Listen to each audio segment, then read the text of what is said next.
আবার বসন্ত এসে গেল। রবীন্দ্রনাথ যে কি করে ভেবেছিলেন মাতাল সমীরণে, সত্যি সত্যি মাঝে মাঝে মনে হয় বাতাস কেমন যেন মাতলামি করছে। এটা রবীন্দ্রনাথ লক্ষ্য করেছিলেন যে বাতাসের ভিতরেও একরকম মদ তৈরি হয়, সেটা বসন্তেই একমাত্র হয়। বসন্তের সময় অবশ্যই রবীন্দ্রনাথের কথা মনে পড়বে, রবীন্দ্রনাথের গান মনে পড়বে, কিন্তু আমার একটা অন্যরকম বসন্তের কথা মনে পড়ে। সেটা হচ্ছে সুভাষ মুখোপাধ্যায়ের বসন্ত। ফুল ফুটুক না ফুটুক আজ বসন্ত। এই যে আজ বসন্ত, এই কথাটা উনি বলতে পেরেছিলেন, ফুল ফুটুক না ফুটুক, এটা একটা দারুণ ব্যাপার।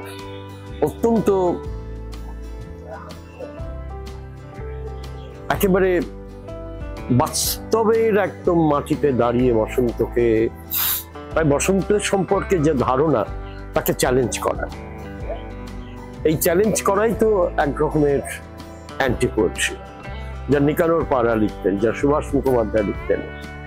তো আমার মনে হয় যে যে যে ধারণাগুলো আছে সেগুলোকে চ্যালেঞ্জ করতে করতে এগিয়ে যাওয়া, সেটাও সুভাষ মুখোপাধ্যায়। আমার এই বসন্তে সুভাষ মুখোপাধ্যায়ের কথা আরো বেশি মনে পড়ছে।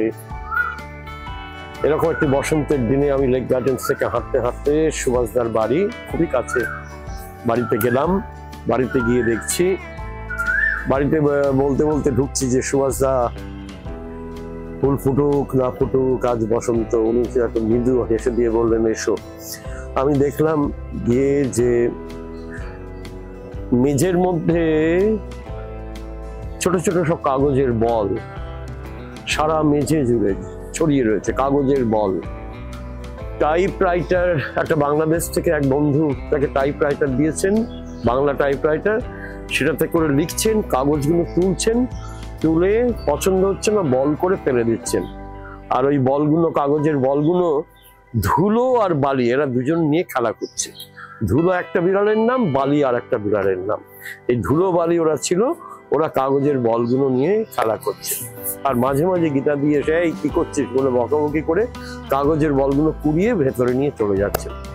এই বসন্তের দিনে এরকম দৃশ্য প্রায় অকল্পনীয়।